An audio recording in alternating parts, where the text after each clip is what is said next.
हाम्रो श्रम बजारबाट भारतीय श्रमिकले कति मूल्य लग्यो? त्यही काउरी रोपेर त्यही के अरे कोदो बोएर होइन लाखौँ आरोप गर्ने किसानहरू त छन्। पुगेकै होइन, यहाँ के भागभण्ड नमिलेर एउटा आत्मनिर्भर बनाउने र राम्रो उत्पादन यहाँबाट बाहिर विदेश निकास गर्न सकियोस् भनेर केही न केही गर्नुपर्छ। पर्यटकीय क्षेत्रमा केही गर्नुपर्छ, उद्योगको क्षेत्रमा, त्यसपछि कृषिको क्षेत्रमा। बिक्री गर्दाखेरि गिरावट त एकदम भएको छ, सबै व्यवसाय त्रसित छन्। अस्तव्यस्त भएका उद्योगिक व्यवसायहरूतिर पुग्न सकेको अवस्था छैन र उद्योगिक व्यवसायहरू आफै जेने तेने आफ्नो गुजारा चलाउन उन्मुख भएको अवस्था छ। ऊर्जा शक्ति पर्याप्त छ, अब हामीले बेच्न सकिने छैन, खेर जानेवाला छ। अहिले पनि त्यहाँ उत्पादन भयो, त्यहाँको कति जापान जान्छ, बङ्गलादेश जान्छ। व्यवसायले धेरै मर्का परिरहेको अवस्था छ र विभिन्न अब अहिले चाहिँ उहाँहरूलाई अहिले हाम्रो सङ्गठन अन्तर्गत उहाँहरूलाई परेको पिरमर्का र व्यवसायमा परेको पिरमर्का हामीले यहाँ त्यो हिसाबले हामीले भने जस्तो चाहिँ फाइदा लिन सकिएन। चर्चा भन्योभन्दा बढी भएको छ। वनको उत्पादन सहजै रूपमा फर्निचरहरूले उत्पादन गर्न सक्ने भएको छैन। घर भाडा तपाईँको कोठाको भन्दा भिनाको भाडा धेरै महँगो छ। एउटा सटरको 28-30 रुपियाँ तिर्नुपर्ने अवस्था छ। आय आदानको एउटा विकल्प खोज्नको निम्ति गराएको बनेको संस्था हुँदो रहेछ। आफ्नै ठाउँमा श्रम गर्न लज्जास्पद हुने, लाज मान्ने। गण्डकी प्रदेश आर्थिक रूपमा समृद्ध भन्न धेरै लामो समय कुर्नु पर्दैन।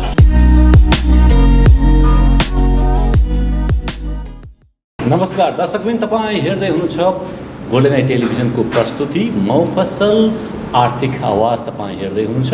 विभिन्न नगरपालिका, गाउँपालिका र वडा हामी जाने गर्दछौँ। आज हामी पोखरा महानगरपालिकाको वडा नम्बर 10मा आइपुगेका छौँ। वडा नम्बर 10का व्यवसायीहरूको अवस्था के छ, कसरी यहाँका व्यवसायहरू अगाडि बढ्दैछन्? अहिले कोरोनाले गर्दाखेरि अर्थतन्त्र चौपट भएको अवस्था छ।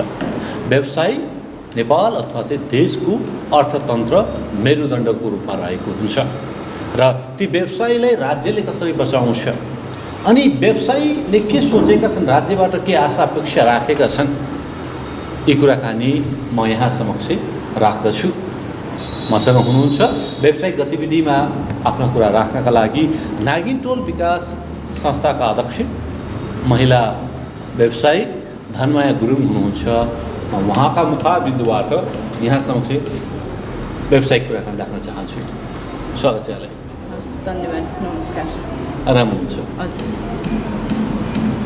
महिला व्यवसायी हुनुहुन्छ, कतिको गाह्रो छ? त महिलालाई यसै पनि गाह्रो हुन्छ समय व्यवस्थापन गर्न। व्यवसाय हुन त गाह्रै छ, तर घरमै भएको कारणले अलिक केही सजिलो चाहिँ छ। किनभने व्यवसाय गर्न महिलालाई सहज हुन्छ? होइन, म्यानेज जान्नुपर्छ, म्यानेजमेन्ट जान्नु पऱ्यो, सजिलै हुन्छ। खासै गाह्रो चाहिँ त होइन, म्यानेज गर्न जान्नु पऱ्यो। म यो तरिकाले सिस्टममा हुन्छु, म घर धन्दा बराबर म के अरे व्यवसायमा पनि हुन्छु भन्ने। अब जस्तै अब हामीले नोकरीहरू गर्छ नि, त्यस्तै गरेर म्यानेजको चाहिँ गर्नुपर्छ। घर परिवारको सहयोग पनि रहनु पऱ्यो। हजुर। कस्तो रहेको छ तपाईँको घर परिवारको सहयोग? एकदम राम्रो। सासू ससुरा छोराछोरी श्रीमान सबै सहयोग गर्नुहुन्छ? हजुर, एकदम। आर्थिक विकास भए पश्चात महिलाहरू हेपी दैनन् अथवा चाहिँ महिला हिंसामुक्त भइन्छ? धेरै हदसम्म भइन्छ। तपाईँको छरछिमेकीले उहाँको प्रतिक्रिया के रहन्छ, अथवा चाहिँ उहाँले अहिले एउटा व्यवसाय गरिसके पश्चात उहाँले तपाईँलाई हेर्ने दृष्टिकोण होइन, उहाँको व्यवहार कस्तो पाउनु भएको छ? मैले त हेर्ने दृष्टिकोण एकदम राम्रो छ हाम्रो। मैले मेरो छरछिमेक टोल भनौँ न, म विवाह भएर आएको 61 सालमा आएकोबाट नै टोल विकास संस्थामा आबद्ध छु। त्यहाँबाट आएकोबाट नै राम्रो छ। म पहिला टिचर गर्थेँ, हाम्रै नागिन टोलमै टोल विकास संस्था नागिन टोल बाल विकास केन्द्र थियो, त्यहाँ टिचर गर्थेँ। अनि जागिर गर्दा गर्दै केही व्यवसाय पनि गर्नुपर्छ। जागिर त छुट्यो भनेर बस्ने कुरा नि भएन। आफूलाई उन्नत प्रगत गरेको आफूले मास्न नि पाउँछ, दिन नि पाउँछ। रहर लागेको ठाउँमा दिन नि पायो, आफूसँग भएपछि माग्नु नि परेन भनेर, अनि त्यो कारणले गर्दा फेरि हामी व्यवसायमा आयौँ। महिला दिदीबहिनीहरू किन पछाडि पर्छन्? यो चेतनाको अभाव हो अथवा चाहिँ व्यवसाय गर्नुपर्छ, आर्थिक विकास गर्नुपर्छ भन्नेको चेतनाको अभाव हो? के पाउनुभयो तपाईँले? यस्तो आर्थिक विकासमा चाहिँ कस्तो भने व्यवसाय नै गर्छु भन्ने चाहिँ अलिक कम हुन्छ। न कि भने अब पोखराकै हदमा कुरा गर्दा त कि बालमा बसेर बस्ने गर्ने भयो, गाउँबाट आएको अथवा बाहिर जिल्लाबाट आएको। पोखराभित्रकै कुरा गर्ने हो भने त यहाँको व्यवसायहरू चाहिँ अब यहीँ लोकल व्यवसाय चाहिँ अलि धेरै महिलाभन्दा पुरुष नै बढी छ। पुरुषको अलि चाहिँ बढी वर्चस्व बढी वर्चस्व। चुनौती लेडिजहरू चाहिँ सिर्फ हेल्थको लागि मात्रै बस्ने के, पसलमै बसे पनि जस्ट हेल्थ लागि मात्रै बस्ने। त्यस्तो आफै गर्छु भन्ने त आजभोलि त हुन त धेरै निस्केको छ, तर पनि पहिलाको जस्तो चाहिँ छैन। चुनौतीहरू के छन्? महिलाहरूका समस्याहरू, चुनौतीहरू के छन् व्यवसाय गर्दाखेरि? व्यवसाय गर्दा त अब डिल गर्न जान्नु पऱ्यो, सिक्नु पऱ्यो, म्यानेज कसरी गर्ने भन्ने कुरा जान्नु पऱ्यो, त्यो सबै हुन्छ। पहिला चाहिँ सिक्ने, त्यसपछि हजुर कमाउने, ग्राहकलाई कसरी बोल्ने हुनु पऱ्यो, आफ्नो लगानी कसरी त्योबाट लिने उठाउने भन्ने कुरा हुनु पऱ्यो। अब धेरै लगानी गर्नुपर्छ, थोरै थोरै सेभ गर्नुपर्छ, त्यसले गर्दा आत्तिनु भएन। हो मैले त आज त लाख रुपियाँ खेर फाल्यो, भोलि मेरो कहिले आउने भन्ने हुनु भएन नि त। बिस्तारै आउँछ, मैले गर्दै जानुपर्छ भन्ने हुनु पऱ्यो। एउटा कुशल व्यवसायमा हुनुपर्ने गुण के हो जस्तो लाग्छ तपाईँलाई? बानी असल हुनु पऱ्यो, इमान्दारिता हुनु पऱ्यो, अनि म्यानेजमेन्ट अब घर परिवारदेखि लिएर सबैलाई म्यानेज गरेर अगाडि बढ्यो भने राम्रै हुन्छ। नेपालमा अथवा चाहिँ घरमै किराना पसल गरेर राम्रै आम्दानी गर्न सकिन्छ? सकिन्छ, एकदम सकिन्छ। किराना पसल मात्र होइन, हर कामलाई आफूले म गर्छु भनेर इमान्दारी साथ गऱ्यो भने हुन्छ। म व्यवसाय नहुँदा पनि मैले हर साथीहरूलाई गर्नुपर्छ है भनेर लगभग नागिन टोलमा के अरे थाहै नोकरी गरेर बस्ने बाहेक अरू चाहिँ यसै बसेको चाहिँ छैन होला जस्तो लाग्छ मलाई। तपाईँ टोल विकास संस्थाको अध्यक्ष पनि हुनुहुन्छ, त्यो जुन संस्थामा अध्यक्ष हुनुहुन्छ त्यहाँका कतिजना महिलाहरूलाई तपाईँले व्यवसाय बनाउनु भएको छ? त्यो चाहिँ व्यवसायका लागि मोटिभेट गर्नुभएको छ? पसलै थापेर नबसे पनि पसल त सबै घर परिवारबाटै हुन्छ नै हाम्रो, किनकि सानो सानो कोही कसैले के अरे पसल होटेलहरू गरेर बसेको छ मेरै साथीभाइहरूले होइन, अनि कसैले चाहिँ त्यो होलसेलमा कामहरू गर्ने, अनि कसैले चाहिँ कफी सपहरू खोल्ने, त्यस्तोहरू चाहिँ राम्रो गरेको छ। अनि कसैले चाहिँ अब आजभोलि चाहिँ अब बाहिर काममा जान यो कोरोनाले रोकेपछि 4-5जना साथीहरूले चाहिँ घरमै बसी त्यो दियोहरू बाँड्ने के, त्यस्तो काम पनि गर्नुभएको छ। तपाईँ यति मिठो कुरा गर्दै हुनुहुन्छ, महिलाले नेपालमै गर्न सकिन्छ भनेर चाहिँ होइन, यो सन्देश पनि छ। अधिकांश अहिले चाहिँ महिला पनि विदेश जाने परिचलन छ, त्यो परिचलन त्यो के भन्नुहुन्छ त्यसलाई? ती महिला दिदीबहिनीलाई यसो चाहिँ त्यो प्रचलनलाई चाहिँ तोड्न सकिँदैन, नेपालमै चाहिँ रोक्न सकिँदैन? म त सक्छ भन्छु, म त सक्छु भन्छु। विदेश जाने लगानी तिमी यहीँ गर, तिमी लाखौँको लगानी यहीँ गर, आजको भोलि नै तिमी लाख लगानी गऱ्यो भने लाखपतिको उसमा जान्छौ। के अरे अहिले हामी विदेश जाँदाखेरि नि लाखभन्दा कमको लगानी हुँदैन, त्यो ऋण गरेर जानु पऱ्यो होइन। त्यो ऋण पनि त्यसको ब्याज सुध तिर्न त हामीलाई त गाह्रो हुन्छ नि त। व्यवसाय गऱ्यो भने त आजको भोलि रिटर्न हुन्छ नि त। तर हाम्रो समाज सर्टकटमा उस हुन्छ नि त, त्यो भन्छु म। हाम्रो समाज कस्तो छ भने वैदेशिक रोजगारमा जानु पर्यो भने ऋण जति पनि दिने हो, जति पनि दिने, तर यहीँ गर्छु भने तैँले के गरी खान्छस् र भन्ने खालको सोचाइ पनि राख्नलाई, तर त्यो होइन, एकदम यहीँ गर्नुपर्छ भन्छु म त। हरेकलाई भाउजू बुहारी जोसुकैलाई होस्, म चाहिँ त्यो दिदीबहिनीहरूलाई। समाजले पनि प्रभाव पार्दो रहेछ व्यवसाय गर्ने व्यक्तित्वहरूलाई? एकदम समाजले त कस्तो, अनि अब व्यवसाय भयो भने बल्ल अलि समाजले पनि अलि चिन्छ, यससँग पैसा हुन्छ, अब भनौँ न खर्च गर्न सक्ने खुबी हुन्छ नि त। ल यस्तो सामाजिक काम गऱ्यो भने यो ल 5-10 रुपियाँ चाहिँ सबैले उठाउँ है भनेर एकैचोटि उठाउन सक्छ नि त। व्यवसाय हो भने त दिन खासै गाह्रो हुँदैन नि, तर जब छैन भने त यसले कहिले दिएला, त्यसले दिएन भन्ने हुन्छ नि त। त्यसले गर्दाखेरि सजिलो हुन्छ, व्यवसाय हुनैपर्छ भन्छु म त। अहिलेको चाहिँ यदि विकास गर्ने हो, महिला विकास गर्ने हो भने व्यवसाय हुनपर्छ, व्यवसाय हुन आवश्यक छ। शैक्षिक अवस्था कस्तो देख्नु भएको छ तपाईँको? नागिन टोल विकास जो छ महिला विकास संस्था, त्यसमा चाहिँ दिदीबहिनीहरू कतिको शैक्षिक अवस्था कस्तो देख्नु भएको छ उहाँहरूको? पहिला भर्खर म नागिन टोल आउँदाखेरि भनौँ अथवा त्यतिखेर त म पनि अहिले हाम्रो चाहिँ अलि श्रमिक एरिया हो है, सुकुम्बासी एरिया। श्रमिक एरियामा म विवाह भएर म एसएलसी बिहापछि म आइए गर्दै गर्दा बिहा भएको। तर त्यतिखेर मैले त्यहाँको साथीभाइहरूसँग गफ गर्दा धेरैको 7-8 पछि विवाह हुने। अनि मैले सोच्थेँ कि म गाउँमा बसेर पनि हामी उकालो ओह्रालो 1-2 घन्टा हिँडेर पढ्थ्यौँ, पढ्नुपर्छ भने माथिको घरको मान्छेले पढ्दैछ अरे भनेपछि पोखरा तलको मान्छे पनि कसेर पढ्थ्यौँ। तर पोखरा यति नजिक छ, पोखरा यो कालिका स्कुल अमरसिंह स्कुल त एकदम नजिक हो नि त। त्यहाँ गर्दाखेरि त्यहाँको मान्छेहरू किन स्कुल पढ्न जानु होला भन्ने सोच्थेँ मैले। अनि किन जान्दैनौ, किन यति सानोमा बिहा गरेको भनेर भन्थेँ त आफू जस्तै छ हामीलाई पनि कति सानोमा बिहा गरेको भन्छ भन्ने उस आउँथ्यो कि। अनि पछि हामी जब हामीले बाल विकास केन्द्र खोलेपछि बाल विकास केन्द्रमा आउने बच्चाहरूको रेसी अहिले चाहिँ लगभग कति वर्ष 17 वर्ष जति भयो होला बाल विकास केन्द्रमा। त्यहाँ गर्दाखेरि अहिले धेरै राम्रो प्रगति भएको छ। तपाईँको विचारमा यसरी बुझ्दा हुन्छ बाल विवाहले पनि महिला विकासलाई चाहिँ रोकेको छ अथवा चाहिँ एकदमै रोक्छ। सानैमा हुन्छ अब त्यो जिम्मेवारी भयो जिम्मेवारी। अब विवाह भएपछि कस्तो भने एउटा बच्चा पाउनै पर्ने जस्तो होइन। म के गर्छु भन्ने सोचाइन कि सिर्फ घरमा काम गर्ने बिहान बेलुका त्यस्तै जस्ट अरूले दिएको पैसामा दसैँ तिहारमा रमाउने, 1 सरो लुगा राख्ने, आफूसँग पर्समा पैसा अथवा भनौँ न जेब खर्च भन्ने कति हो भन्ने कुरा नै मूल्याङ्कन हुँदैन। त्यस्तो बाल विवाह रोक्नु पर्यो, रोक्नुपर्छ एकदम। अन्त त अहिले त धेरै हदसम्म रोकिएको पनि छ। अर्को स्वास्थ्य पनि रह्यो होइन र? हजुर, स्वास्थ्य पनि धेरै राम्रो हुन्छ नि अहिले त। अहिले पहिलाको जस्तो 14-15 वर्षमा विवाह हुने चलन छैन अहिले त। 12 क्लियर गरेको त्यस्तो भन्छ नि त उस गर्दा त्यसले गर्दा अलिक परिपक्वता ल्याउँछ। कहिलेकाहीँ अब तपाईँ व्यस्त हुनुहुन्छ, कहिलेकाहीँ महिला राजनीतिक विकासमा अथवा चाहिँ महिलाहरू राजनीतिमा किन सक्रिय भएनन्, उहाँहरूको विकास किन हुन सके, यस्ता कुराहरू आउँछ मनमा?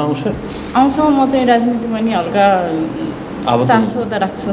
चासो राख्छु भन्दा पनि अलिकति आफूले सिक्ने प्रयास हो र म चाहिँ नेपाली काङ्ग्रेस इकाइ समितिको सचिव पनि हो। त्यसले गर्दाखेरि चासो त राख्छु मैले। अब राजनीतिक यही हो भनेर ठोकुवा चाहिँ छैन। अब सिक्दै जाने हो, पढ्दै जाने हो।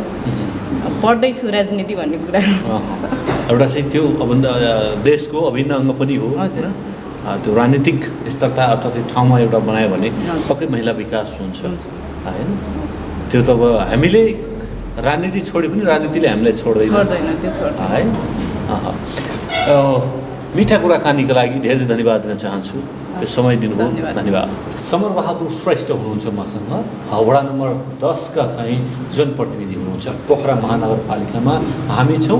यहाँको व्यवसाय कसरी अगाडि बढ्दैछ, व्यवसायका सम्भावनाहरू के छन्, उद्योग धन्दाका सम्भावनाहरू के छन्, वडा विकास कसरी हुँदैछ, यी गतिविधि उहाँकै मुखारबिन्दुबाट यहाँ समक्ष राख्न चाहन्छु। स्वागत छ यहाँलाई। हस्, धन्यवाद। र गोल्डन आई टेलिभिजन हेरेर बस्नुभएका सम्पूर्ण पोखरेली एवं नेपाली जनताहरूलाई म टेलिभिजनबाट मेरो तर्फबाट र सिङ्गो वडा 10 को तर्फबाट हार्दिक नमस्कार एवं जय नेपाल टक्राउन चाहन्छु। व्यवसाय अर्थात् चाहिँ अर्थ, व्यवसाय भन्ने बित्तिकै हामी अर्थसँग जोडिन्छौँ। हजुर, देशको विकासमा मेरुदण्डको रूपमा रहन्छ व्यवसाय। वडा नम्बर 10 मा व्यवसायहरू कतिका छन् अथवा चाहिँ उद्योग धन्दा कल कारखाना चलाउने मान्छेहरू छन्, यो वडालाई चाहिँ विकास गर्नमा चाहिँ उहाँको महत्त्वपूर्ण भूमिका पनि रहन्छ, कति छन् व्यवसायहरू? हाम्रो वडामा व्यवसाय भन्नुपर्दा पनि हाम्रो वडा औद्योगिक क्षेत्रको एउटा केन्द्र बिन्दु पनि हो। पोखरामा भएको जति पनि उद्योग व्यवसायहरू छन् हाम्रै वडाबाट उत्पादन भएर प्रायः धेरै जान्छन्। हुन त अहिले टोल टोलमा पनि व्यवसायहरू छन्, ती साना व्यवसाय भए, साना उद्योगहरू भए। हाम्रो पोखरा औद्योगिक क्षेत्र नै हाम्रो वडाभित्र छ। किनभने हाम्रो करिब त्यहाँ 70-80 वटा उत्पादन त हाम्रो त्यहाँबाट हुन्छ, अझ त्योभन्दा बढी होला, अन्दाजी 70-80 वटा। र टोल टोलमा छन् अहिले साना उद्योग व्यवसायहरू र उद्योगहरू टोल टोलमै भएको हुनाले हाम्रो वडामा उद्योग व्यवसायमा हामी एकदम धनी छौँ भनेर हामी एकदम प्राउड गर्छौँ, गर्व गर्छौँ हामी। ती उद्योग व्यवसायहरूलाई समस्या अहिले चाहिँ निकै परेका छन्। हजुर, बुझ्नु भएको छ के समस्या परे तपाईँका कुराहरू? उहाँहरूको समस्या भनेको अरू समस्याहरू भन्दा पनि उहाँहरूको एउटा अलिकति आर्थिक क्रान्ति सम्बन्धी अलिकति समस्या भइरहेको छ। र अहिले यो नेपालमा नभए विश्वमा नै एउटा लकडाउन यो कोरोना भाइरसको कारणले गर्दा एकदम देश नै अस्तव्यस्तमा भइरहेको छ र उत्पादन गरेर पनि सम्बन्धित ठाउँमा पुर्याउन नपाउने र उत्पादन गर्नु पर्दाखेरि उत्पादन गर्ने व्यक्तिहरू नै आउन नसक्ने अवस्था भएको हुनाले यो 2 वर्ष भयो एकदम बढी समस्यामा परिरहेको छ र त्यसलाई हामीले वडाले कसरी परिचालन गर्ने भनेर हामी उद्योग व्यवसायी सङ्घ उहाँहरूसँग बसेर छलफल गरेर हामीले चाहिँ नि र नाइट सेवा वहीँ क्वारेन्टाइन राखेर क्षेत्रभित्रै क्वारेन्टाइन राखेर पनि सञ्चालन गर्नुपर्छ। हामी त्यसरी गएर सकेसम्म खाद्यान्न वस्तुहरूलाई जनताहरूमा अभाव हुन नदिने भन्ने सोच गरेर हामी चाहिँ गर्छ नि हामीले त्यसरी औद्योगिक क्षेत्रसँग सम्बन्धित गरेर हामी काम गरिरहेका छौँ र टाइममा हामी वडावासी र वडा समिति कार्यालय नै हामी त्यहाँ गएर हामी जनप्रतिनिधि गर्छौँ त्यहाँ चाहिँ हामीले निरीक्षण गरेर उहाँहरूसँग बसेर समन्वय गरेर त्यसरी चाहिँ औद्योगिक क्षेत्रलाई सञ्चालन गर्ने एउटा परिपाटी मिलाएर हामी चाहिँ अगाडि बढिरहेका छौँ। औद्योगिक क्षेत्रको अहिले चुनौती के देख्नु भएको छ? अब चाहिँ औद्योगिक क्षेत्रमा मान्छेहरू लगानी गर्छन् या यो कोरोनाले गर्दाखेरि अब लगानीकर्ताहरू पछाडि गर्छन्? अथवा चाहिँ त्यो पुनर्स्थापना गर्नका लागि वडाको चाहिँ के भूमिका रहन्छ? वडाले त सपोर्ट गर्ने हो है, उहाँलाई प्रोत्साहन दिने हो। नैतिक भौतिक आर्थिक होइन, आर्थिक भने हामीले नैतिक र भौतिक, किनभने हामी नैतिक समर्थन गरिदिने हो। आर्थिकहरू त नेपाल सरकारले सकेको छैन, वडा त के हो र होइन, हामी एकदम तल्लो निकाय हौँ, सीमित बजेट हुन्छ हामीले आर्थिक स्थानीय भए तापनि हो, तर पनि हामीलाई चाहिँ परिचालन गर्ने फेरि हामीलाई माथिल्लो निकायहरू छन् होइन, त्यसले गर्दा हामीलाई सीमित रकम आउँछ, सीमित योजनाहरू आउँछ र हामीले आफ्नो मन खुसीले खर्च गर्न पाउँदैनौँ। वडा मागेको रकम पनि माथिबाट केन्द्रित हुन्छ र यो कोटामा यसरी गर्नुहोस् भने चाहिँ हामी त्योभन्दा बाहिर जान मिल्दैन। हामीले उहाँलाई नैतिक र भौतिक हामी त्यहाँ गएर के गर्नुपर्छ सुझाव सल्लाहहरू र यसो गर्नुहोस्, यो गर्दा यस्तो हुन्छ, हामी तपाईँलाई समस्या परेका समस्याहरू हामी सम्बन्धित निकायमा पुऱ्याउँछौँ र त्यसलाई समाधान गर्ने व्यवस्था मिलाउँछौँ भने हामी त्यसरी अगाडि बढिरहेका छौँ। आफ्नै वडामा औद्योगिक क्षेत्र हुँदाखेरि फाइदाहरू के हुँदो रहेछ? फाइदा त अरू खासै के होइन, हामी एउटा हाम्रै क्षेत्रमा उत्पादन छ र हामीले अरूले भन्दा त्यो सामान आवश्यक पऱ्यो भने, जस्तो अघि पछि त सबैलाई यो सामान हो, जस्तो यो सङ्कटको बेलामा ताजा सामान पाइन्छ, आवश्यक पर्दाखेरि ताजा सामान छिटो उपलब्ध गराउन सकिन्छ र हामीले चाहिँ नि औद्योगिक क्षेत्रसँगै समन्वय गरेर ल फर्स्ट प्रायोरिटी हाम्रो वडावासीलाई दिनुपर्छ भन्ने हामीले प्रस्थान गरेका थियौँ। उहाँले त्यो अनुसार काम पनि गरिदिनु भएको छ र अधिराज्यभरि पनि उहाँले त्यही अनुसार चाहिँ रुट मिलाएर रुटिङ मिलाएर पठाइदिइराख्नु भएको छ। हामीले भन्दा नेपाली सबै जनताहरूले पाउनु पर्यो। रोजगारमा पनि फाइदा हुँदैन युवाहरूलाई चाहिँ रोजगार दिने होइन? प्रत्यक्ष होइन, त्यो त प्रत्यक्ष हो। अब काम गर्छु भनेर हामी यहाँ आउनेहरूलाई हामीले केही सिफारिस गरिदिएका छौँ होइन। अब सबै 100% नभनौँ, के क्षमतावान व्यक्तिहरू आयो भने हामीले त्यहाँसँग कन्ट्याक्ट गरेर ल हाम्रो यस्तो व्यक्ति छ, त्यहाँको कोटा छ भने कोटामा भर्ना गरिदिनुहोस् भने, कोटाभन्दा बाहेक फेरि भर्ना गरिदिनुहोस् भन्न मिलेन र त्यो पनि फेरि हाम्रो औद्योगिक क्षेत्र सङ्घसँग भन्दा नि व्यक्तिगत उद्योगसँगै हुनेछ त्यो भर्ना गर्ने नगर्ने भन्ने कुरो होइन। त्यसले गर्दा औद्योगिक क्षेत्रभित्र नै अफिसियली भर्ना उहाँहरूले लिनुभयो र चाहिँ नि अब प्राइभेट हिसाबले उहाँले जुन उद्योग उत्पादन गर्छ उत्पादन गर्ने व्यक्तिहरूको आफ्नो हिसाबले भर्ना गर्ने भएको हुनाले हामीले साथीहरूलाई समन्वय गरेर पनि केही व्यक्तिहरूलाई भर्ना गरिरहेका छौँ है। औद्योगिक क्षेत्र पनि रहेको छ तर महिला व्यवसाय चाहिँ किन न्यून हो यो वडामा चाहिँ? अथवा चाहिँ या हामीले कम भेटिया हो अथवा चाहिँ महिला व्यवसाय नै कम छन् अथवा के छ खास कुरा? यस्तो व्यवसायमा व्यवसाय गर्नेमा महिला र पुरुष भने त खासै नछुटिनु पर्ने मेरो आफ्नै विचारमा, किन मैले पनि एउटा दोकान खोलेको छु। मेरो चाहिँ दोकान चिप्लुङमा छ, फ्लोरा द बुटिक भन्ने। त्यो बुटिकमा अनरै महिला छ, मेरो छोरी अनर छ, आमा छोरी पार्टनर छ, काम गर्ने सबै महिलाहरू छ है। तर हजुरहरूले कहाँ कहाँ हेर्नुभयो होइन, जस्तो अहिले आउनुभयो धनमाया गुरुङ, उहाँ पनि महिलै हो, उहाँ आफूले व्यापार गरिराख्नु भएको छ। यहाँ धेरै छन्, हेऱ्यो भने धेरै व्यवसायहरू महिला पुरुष मिलेर काम गरिरहेको छ होइन। तर हामीले हेर्दाखेरि चाहिँ पुरुषले बढी गरी महिलाले थोरै गर्यो भन्ने होला। घरमा सामान्य हिसाबले घर परिवारबाट चलाउनेमा महिलाहरू छन् भने ठुल्ठुलो उद्योगहरूलाई सायद नहोला। ठुल्ठुलो उद्योगलाई चाहिँ उद्योग व्यवसायमा महिलाले सपोर्ट गर्ने र पुरुषले चाहिँ बढी काम गर्ने होला, त्यो होला होइन।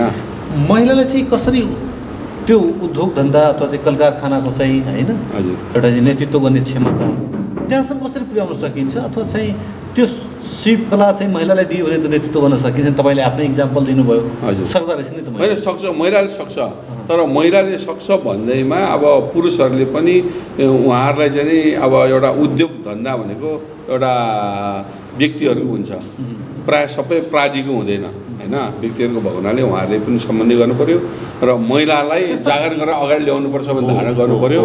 हामी ओडाले पहिला म चाहिँ योभन्दा 18 वर्षसम्म मैले एउटा ओडा समन्वयको भूमिका निर्वाह गरेर मैले ओडामा एउटा अध्यक्षको भूमिका निर्वाह मैले काम गरेँ।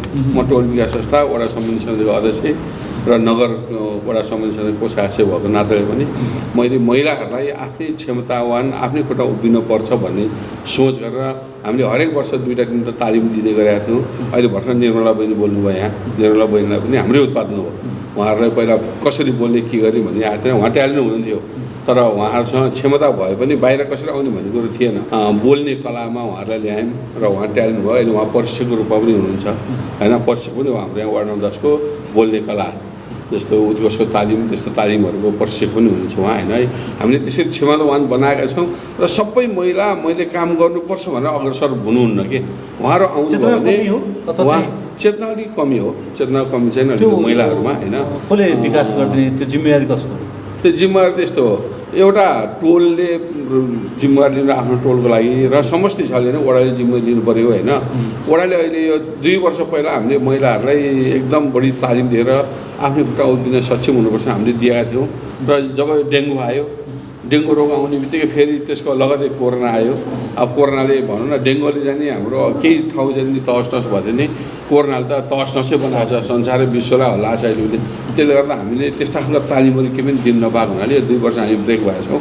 नत्र हामीले पुरुषभन्दा महिलालाई जागरण गराउनु पर्छ भनेर उद्देश्यले हामी वडामा भेटेको 5 जना पञ्चायत प्रतिनिधि हामी सबै लागेर अलि बढी रकम पनि महिलाहरूलाई छुट्याएर हामी चाहिँ ल यो तालिम दिनुपर्छ भनेर सोच गराएका छौँ र बाहिरबाट आउने तालिम तपाईँको भित्र चाहिँ महिलाहरूलाई अहिले चाहिँ हामीले चाहिँ यो महिला सशक्तिकरण अनुसार चाहिँ यो बुटिकले हाम्रो यो ब्युटी पार्लर तालिम छ, एउटा साबुन बनाउने तालिम हामीले यहाँ दिएका छौँ होइन।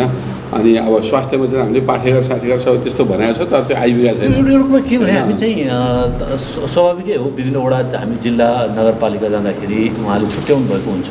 हजुर, तपाईँले चाहिँ छुट्याउनु भएको छ महिलाको विकासका लागि भनेर, तर त्यो लगानी मात्र हो कि अथवा चाहिँ त्यसले साँच्चै तपाईँ प्रभावकारी ठान्नुहुन्छ अथवा चाहिँ त्यो उहाँले त्यो फाइदा पनि लिनुभएको छ? त्यसो हाम्रो तपाईँको कर्तव्य लगानी गर्ने हो गरिदिने, अनि त्यसपछि चाहिँ उहाँले चाहिँ मेरो सिके दिएको लिइसक्यो एकछिन हजुरको त्यो कुरामा हाम्रो चाहना भनेको उहाँहरूले हामीले तालिम दिएपछि उहाँ व्यवसायमूलक बनेर बसोस् हाम्रो चाहना। र मैले यही हलमा यो नेपाल सोसाइटी उपशाखा 10 को भवन हो, यो भवनको उपशाखा हल हो, यही हलमा मैले 3 महिने बुढी तालिम पनि दिन लगाएँ होइन। र अस्ति भर्खर मात्र यो मन्टेश्वरी तालिम पनि भयो यहाँ।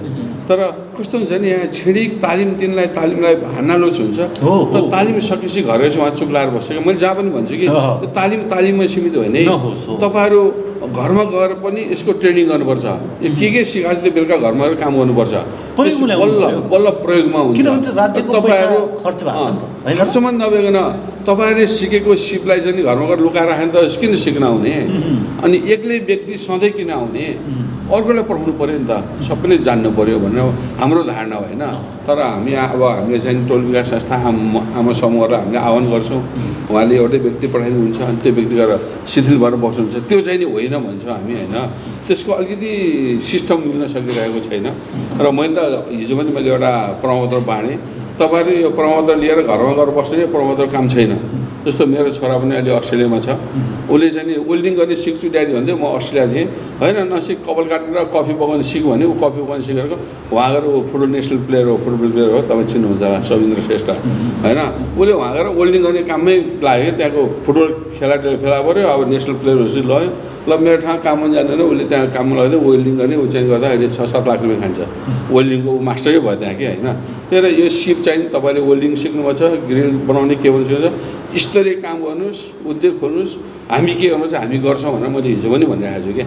र सधैँ हामी त्यही भन्छौँ होइन। तर हामीले सिकाएको सिपहरू खेरेर जाउन्, उहाँहरू लगनशीलता होस् र हामीले दिएको सिपले फल्ना उद्योग व्यवसाय भएर बस्छ भन्ने धारणा होस् भन्ने सोच हामीले राख्नुपर्छ, राखेका पनि छौँ। र एकजना व्यक्ति चाहिँ नि हामीले 3 महिने सिलाइ तालिम पनि दिएको थियौँ हाम्रै वडामा महिला सशक्तिकरण तालिम अन्तर्गत। र मैले मेरो बुटी भएको नाताले 8-9 वर्ष मैले बुटी बनाएर ल फर्स्ट हुँदा म चाहिँ एउटा हाते सिलाइ मेसिन दिन्छु भने एकजना नानी फर्स्ट भयो र उसलाई चाहिँ मैले हाते सिलाइ मेसिन पनि दिएर उसले आफ्नै मेहनतले दोकान खोलेर अहिले रामबजार चोकमा ठुलो एउटा टेलर मेसिन राखेर 3-4वटा मेसिन राखेर अरू कालीगढ राखेर उसले काम गरेर लिइरहेको छ। हामी एकदम प्राउड छौँ उहाँको लागि कि होइन। उहाँलाई अरू सहयोग गर्नु भन्नु छैन, होइन अहिले मलाई पुग्छ, मलाई काम चलाएछ, हजुरले मेसिन दिनुभएको हुनाले एकदम राम्रो उत्पादन भएछ भनिराख्नु भएको छ होइन। हामी त्यसरी लाग्छौँ। सबै महिला दिदीबहिनीहरू मात्र नभई सबै युवाहरू त्यसरी लाग्यो भने बाहिर जानै पर्दैन कि, विदेश जानै पर्दैन, यही देशमा हुन्छ कि। तर लाज मान्छन् कतिपय महिलाहरूले, बुटिक सिक्यो मेरो दोकानमा बुटिक आइन्छ ल त्यहाँ हात बसाल्न आऊ भन्दाखेरि यो खोल भनेर भन्यो हाम्रो मिस्त्रीले के कालीगढले, भनेको मैले खोल्न आएन म त बुट्टा भर्न आएको भनेर भन्यो कि। अनि ऊ चाहिँ आउट भएर गइहाल्यो कि। त्यस्तो भयो भने त हुँदैन नि त। तर आफू सिक्नलाई अब भनौँ न हाम्रो भन्छ नि त आफ्नो काम बनाएर कोरी पाउ मोल्नु भन्छ नि त होइन। त्यो खालको गरेर हामी एकदम अग्रसर भयौँ भने हामी विदेश पलायन हुनै पर्दैन। नेपालमै सम्भावना छ एकदम, हाम्रै घर घरमा टोलमै सम्भावना कुरा गर्नुभयो। मलाई चाहिँ यो बताइदिनुहोस्, वडा नम्बर 10मा औद्योगिक क्षेत्र बाहेक अरू व्यवसायहरूमा के सम्भावना छ अथवा अरू के गर्न सकिन्छ? पर्यटन व्यवसायले भित्राउन सकिन्छ कि सकिँदैन? वडा नम्बर 10मा चाहिँ पर्यटक व्यवसायको के छ सम्भावना? पर्यटन व्यवसाय सम्भावना राम्रै छ वडा 10मा। किनभने हाम्रो क्षेत्रमा कस्तो भने अब सेती नदी छ, सेती नदीको त्यहाँ छेउछेउमा चाहिँ हामीले तार जाल लगाएर ठाउँमा जस्तो अहिले जम्पिङ गर्छ नि त्यस्तो खालको बनाएर माथिबाट तल खोला हेर्ने गरे पनि कति पैसा आम्दानी हुन्छ कि। तर चाहिँ हामीले प्रस्ताव राख्छौँ, हामीभन्दा ठुलो नगरपालिका त्यसमा ध्यानै दिँदैन, है गर्ने हो भन्छ होइन। त्यो भएको हुनाले चाहिँ नि सम्भावना एकदम राम्रो छ। तर माथिल्लो निकाले ध्यान नदिएको हुनाले चाहिँ अलिकति गाह्रो भइरहेको छ होइन। त्यो सम्भावना भएको ठाउँ वडा नम्बर 10 छ सम्भावना छ। धेरै धन्यवाद दिन चाहन्छु यो मिठो कुराको लागि, सत्य तथ्य कुराकानीका लागि आभार व्यक्त गर्छु। धन्यवाद। हस् एकदम धन्यवाद। मलाई पनि गोल्डन टेलिभिजनले यो सुनौलो अवसरमा यो बोल्ने मौका दिनुभयो। र उद्योग व्यवसाय म उद्योग व्यवसाय नभए तापनि उद्योग व्यवसायको वडाको हिसाबले कुरा गर्न पाएँ, त्यसलाई म सबैलाई धन्यवाद दिँदै बिदा हुन चाहन्छु। हस् धन्यवाद। Thank you. म्याक्सको म्याक्सिमम अफर। म्याक्स नेट टिभीमा 150 भन्दा बढी एचडी च्यानलहरू, सबैभन्दा बढी एचडी च्यानलको साथमा हाई स्पिड इन्टरनेट 20 देखि 100 MBPS सम्मको इन्टरनेट प्याकेज अब 7 प्रदेशमा। अबको connection Max Net solutions. Max TV जडानको लागि सम्पर्क गर्नुहोला म्याक्स डिजिटल टिभी, 2 वे भनेकै म्याक्स टिभी। लेखनाथको मुटु अर्घौँ चोक अनि अर्घौँ चोकमा अवस्थित विशाल एग्रो स्टोर्स तपाईँ हाम्रो दैनिक जीवनमा अति आवश्यक पर्ने ताजा तरकारी, फलफूल, खाद्यान्न लगायत सम्पूर्ण सामानहरू चाहिएमा हामीलाई सम्झनुहोला। हाम्रा सेवाहरू दुध, दही, खाद्यान्न तथा ताजा लोकल तरकारी, फलफूल, सुपथ तथा होलसेल मूल्यमा पाइनुका साथै होम डेलिभरीको पनि व्यवस्था रहेको छ। साथै सम्पूर्ण पार्टी प्यालेसको सहजतालाई मध्यनजर गर्दै सम्पूर्ण सामानहरू सुपथ मूल्यमा डेलिभरी गरिने जानकारी पनि गराउँदछौँ। विशाल एग्रो स्टोर्स, पोखरा 27, लेखनाथ चोक, प्रोपाइटर विष्णु लामिछाने। सम्पर्क 98560 33822, 98560 81768 र 98058 66215।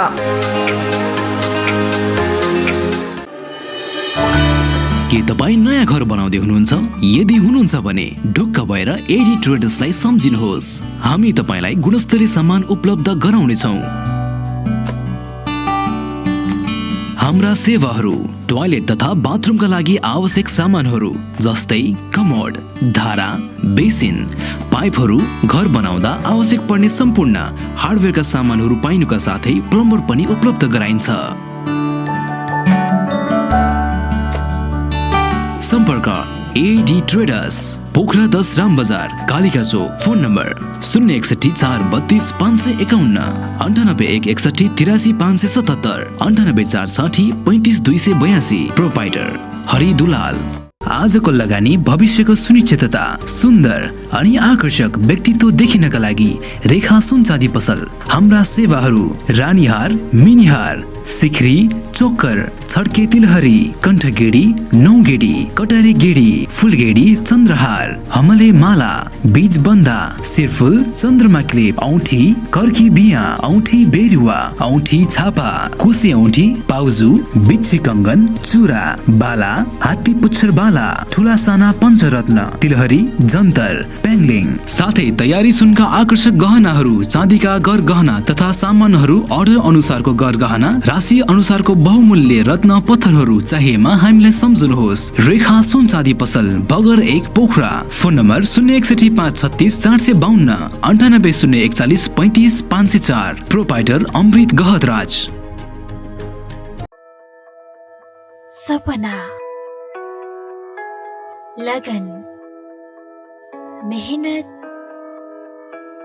साधना, समर्पण, सफलता, खुशी, सौभाग्य, सुन्दरता, खेलका लागि आत्मविश्वास, सुनका लागि विश्वास। कमल सुनचाँदी दोकान प्राली। हामी कहाँ सम्पूर्ण डिजाइनका सुनचाँदी तथा हीरा जडित गरगहनाहरू पाइनुका साथै अर्डर अनुसार तयार पनि गरिन्छ। पुराना सुनसँग नयाँ गरगहना साटफेर तथा खरिद बिक्री गर्नका लागि कमल सुनचाँदी दुकान प्राली, न्यू रोड पोखरा, साङ्ग्रिला बैंकबाट 1 घर माथि, कफी बिया सँगै। हाम्रो सेवा म्याग्दीको बेनी बजारबाट पनि सञ्चालन भइरहेको छ। सम्पर्क 061 521 558, मोबाइल नम्बर 98 576 40 911।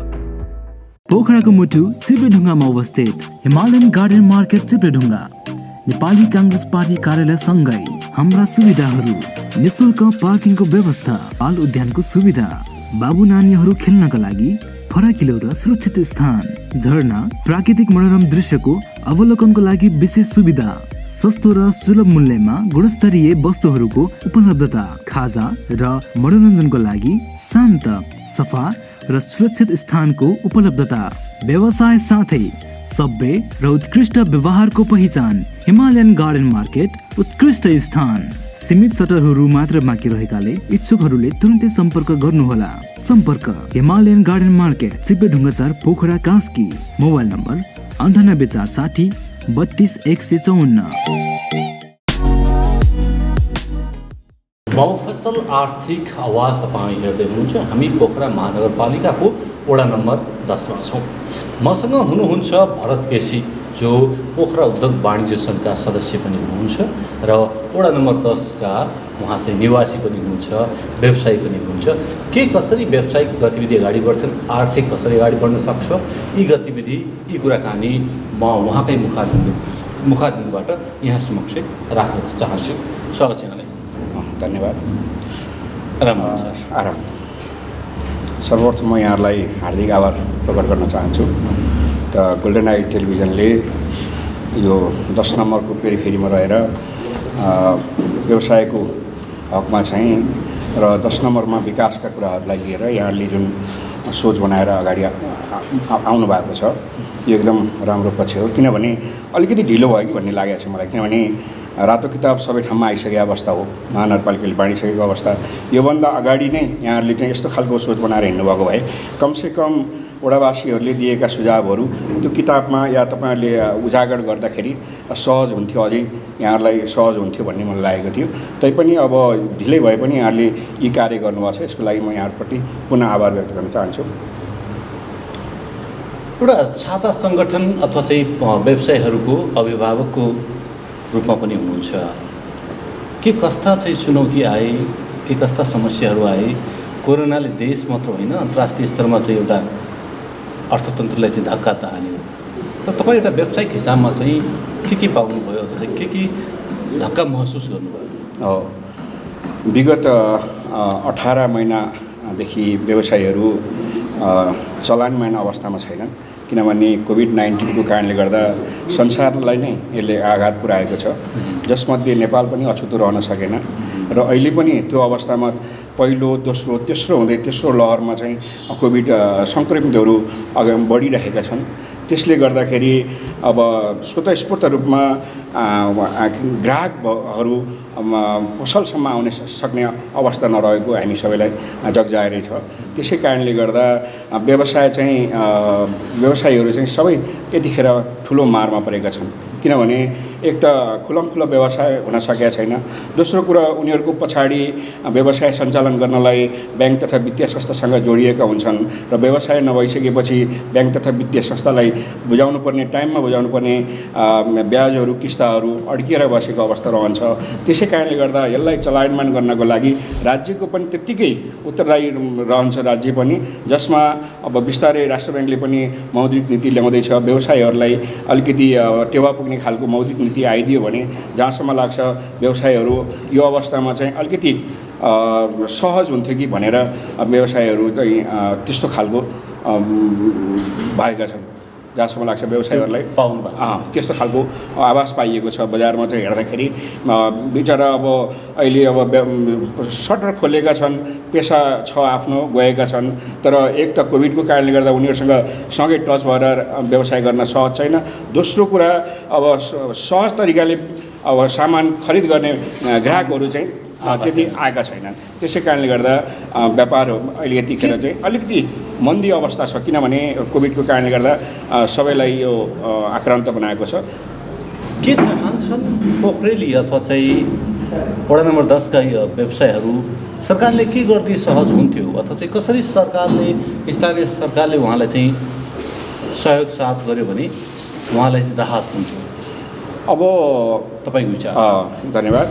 अब कस्तो छ भने अहिले कोभिडको कारणले गर्दा अघि नै मैले भने पेसा व्यवसायहरू चुस्त दुरुस्त अगाडि नबढेको अवस्था, करका दायराहरू खुकुलो गरिदिए महानगरपालिकाले अब हिजोकै अवस्थामा राखिराख्दाखेरि व्यवसायहरूलाई मर्क परेको अवस्था, रिन्यू गर्ने कुराहरूलाई पनि सहज बनाइदिने, केही हदसम्म थोरै मिनाहा गरिदिने, करका कुराहरूलाई पनि केही हदसम्म मिनाहा गरिदिने हो भने दुइटै राज्य र व्यवसायहरू विन विन पोजिसनमा भयो भने भोलिका दिनमा सहज हुँदाखेरि व्यवसायले तिर्ने त राज्यले तिरिहाल्छ। त्यसै कारणले गर्दा यी कुराहरूलाई मध्यनजर गर्दा यो पोखरा फेरि हेर्ने हो भने पोखरा एक अन्य जिल्लाबाट माइग्रेसन भएर आएका मानिसहरूको बसोबास गरेको थलो हो। यो उत्पादनमा पनि थोरै स्वदेशमै उत्पादनमा पनि थोरै चाहिँ जनचेतनामूलक चाहिँ कार्यक्रम लिइदिने हो भने त्यसले पनि केही प्रभाव पार्ला? अब त्यस्तो खालको अहिले युवाहरू पनि स्वदेशमै छन् नि त, त्यस्तो त्यहाँ अब कस्तो छ भने नेपालमा युवाहरू विदेश पलायन हुने एक त राज्यको नीति पनि क्लियर नभएको कारणले गर्दा नि हो। किनभने तपाईँको जब युवाहरू चाहिँ आफ्नो पढाइहरू सिद्धाइसकेपछि उनीहरूलाई राज्यले तिमी यो गर भनेर कमसेकम एउटा उद्योग व्यवसायमा लगाइदियो भने उनीहरू बाहिर जानुपर्ने थिएन। तर राज्यको के छ भने धारणा अब पायो भने अन्य राष्ट्रहरूसँग सहकार्य गर्ने र विदेश पठाउने, त्यहाँको आएको रेमिटेन्सले राज्य सञ्चालन गर्ने खालकोतिर बढी प्रेरित छ राज्य।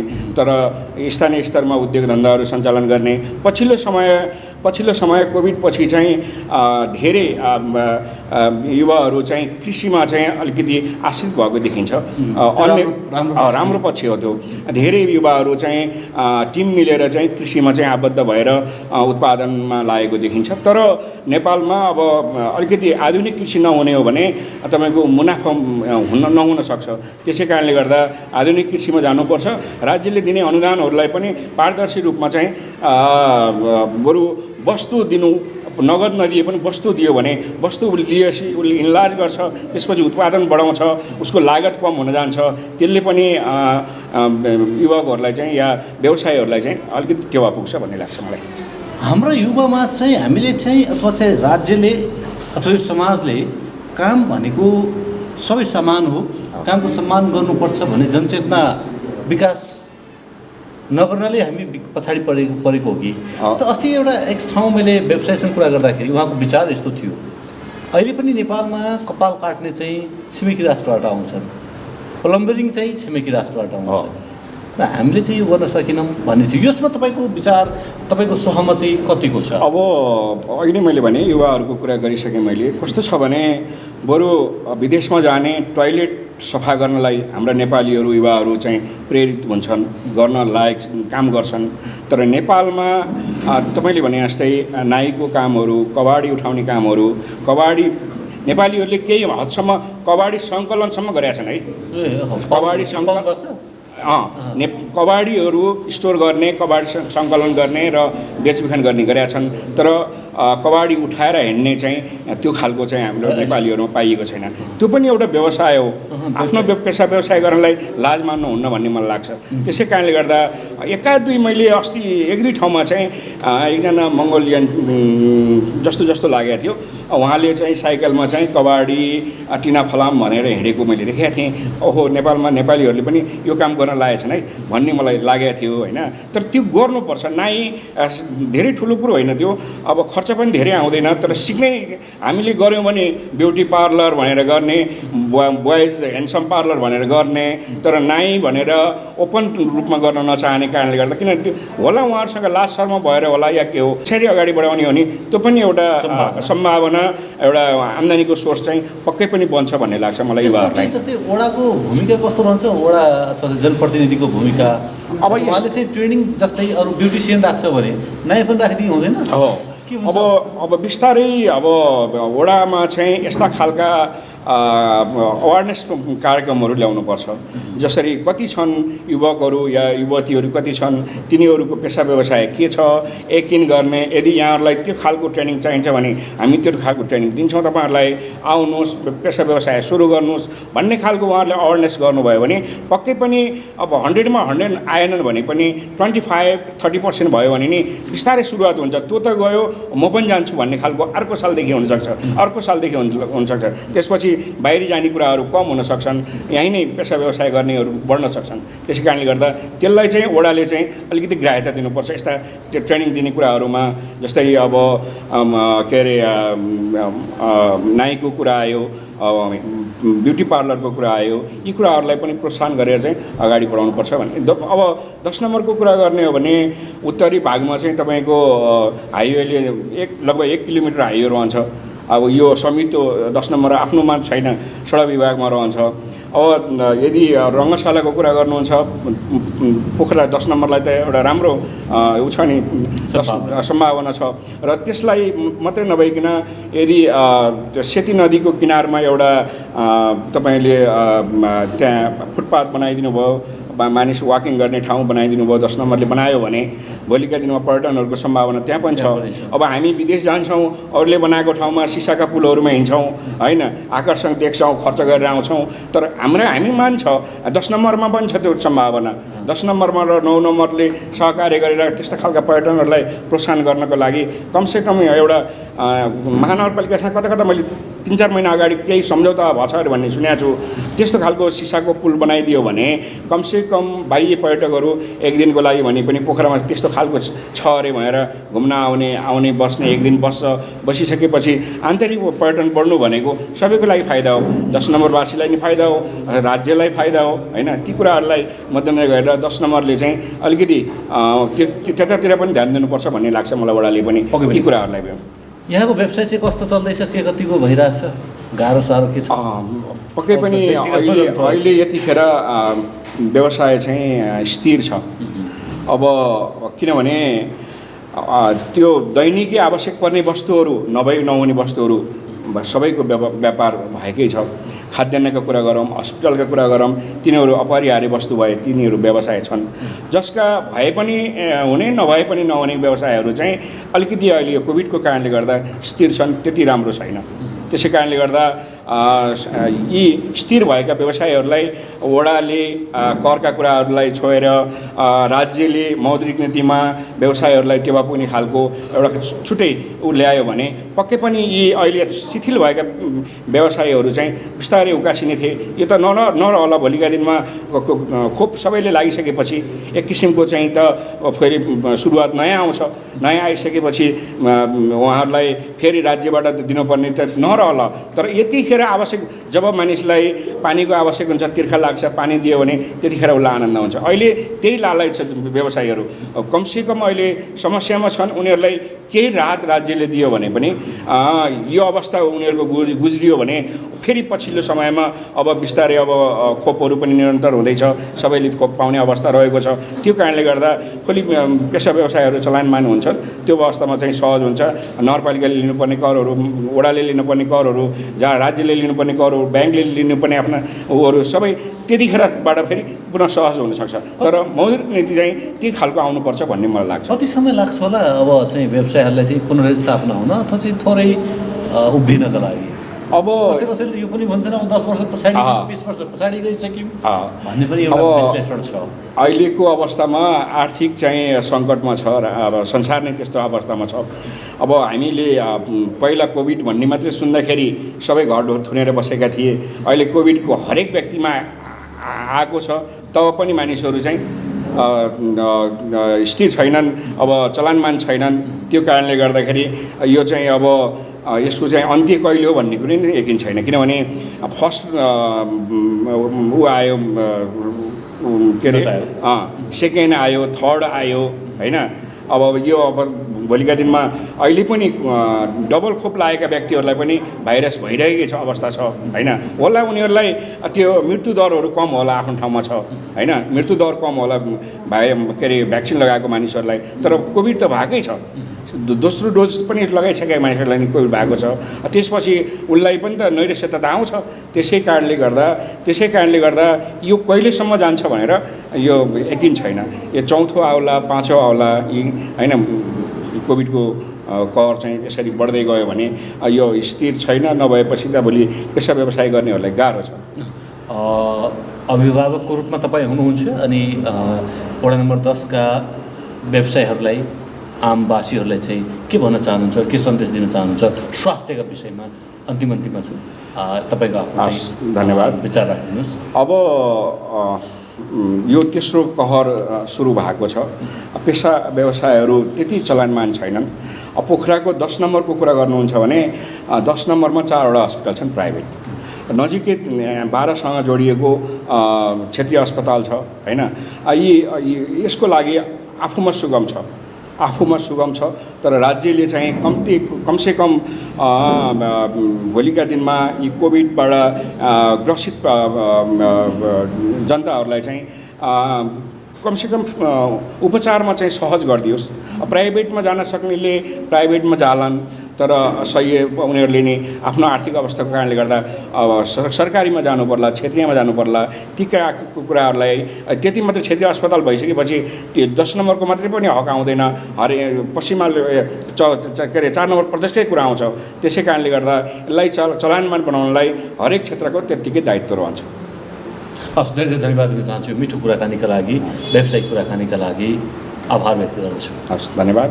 यहाँहरूले जुन मौका दिनुभयो, यहाँ आएर जोस वडामा आएर यहाँहरूले जुन वडावासीहरूको के छ विकासका कुराहरू, कसरी वडाले कसरी सपोर्ट गरेको छ, विकास कसरी गरेको छ भन्ने कुराहरू, व्यवसायहरू कुन हालतमा छन् भन्ने कुराहरू यहाँहरूले आएर जगजाहेर गर्नुभयो। यसको लागि म गोल्डन आई टिभीलाई हार्दिक धन्यवाद दिन चाहन्छु। हस्त नमस्ते। दर्शकबिन, तपाईँ हेर्दै हुनुहुन्छ मफसल आर्थिक आवाज हेर्दै हुनुहुन्छ। आज हामी पोखरा महानगरपालिका 10 मा थियौँ। यहाँका व्यवसायीसँगको कुराकानी, कसरी व्यवसाय अगाडि बढ्दैछन्, गतिविधि के हुँदैछन्, आर्थिक गतिविधि सम्पूर्ण यहाँ समक्ष राख्यौँ।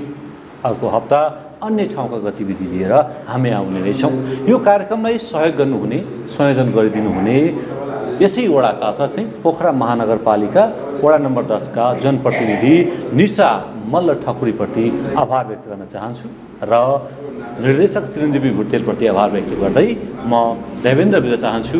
नमस्कार।